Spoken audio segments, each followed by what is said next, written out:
As noted, in the Donetsk and Kherson directions, Marines acting in groups fought Russian invaders on fortified areas of the front line. Our artillery units struck the occupiers' manpower and equipment cluster, as a result of which 7 invaders and Msta-S self-propelled howitzer were destroyed, the Navy wrote in the update.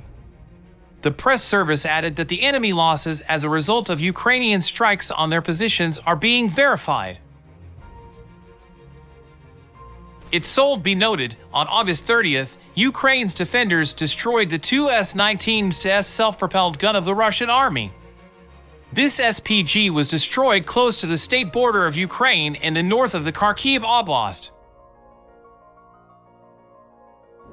Vladimir Putin is facing yet another serious blow as entire units are wiped out amid Ukraine's counteroffensive move. Ukrainian President Volodymyr Zelensky reported good news in the east, saying some settlements had been recaptured as both sides reported heavy fighting.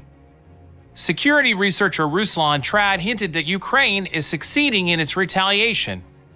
He said, Telegram channels are full of graphic images and video footage of Russian soldiers in Kherson and eastern Ukraine.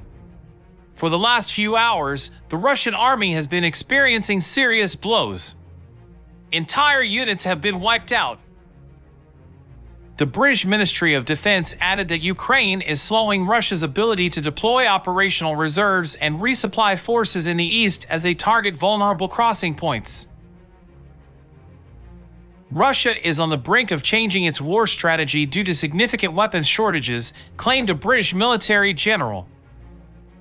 Major General Chip Chapman explained that high-tech weapons were not getting to Russia due to sanctions, leaving the industry sector facing an absolutely awful crisis as components needed for the weapons are not getting through.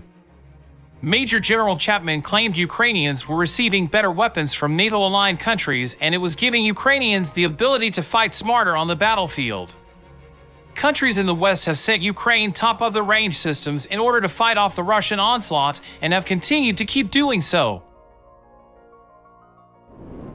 Meanwhile, Ukrainian advances at least 20 kilometers into Russian-held territory in eastern Kharkiv Oblast on September 7th, recapturing approximately 400 square kilometers of ground, the Institute for Study of War writes in its report. The surprise offensive is likely exploiting Russian force reallocation in response to the Ukrainian offensive in Kherson Oblast to conduct an opportunistic yet highly effective counteroffensive northwest of Izium. The level of surprise of Russian millbloggers testifies to the level of success of Ukrainian forces. Ukraine has said it carried out airstrikes on Russian bases and shot down planes, helicopters, and drones on Wednesday. The General Staff of the Armed Forces of Ukraine said on Thursday that over the previous 24 hours, Russian troops had focused on establishing full control over the Donetsk region as they tried to maintain the captured districts of Kherson, part of the eastern city of Kharkiv, as well as the Zaporizhia and Mykolaiv regions. Its Facebook post said that Russia had launched more than 10 missile and 22 airstrikes, but that enemy troops continue to suffer significant losses in the village of Slatkovan located in the Zaporizhia region.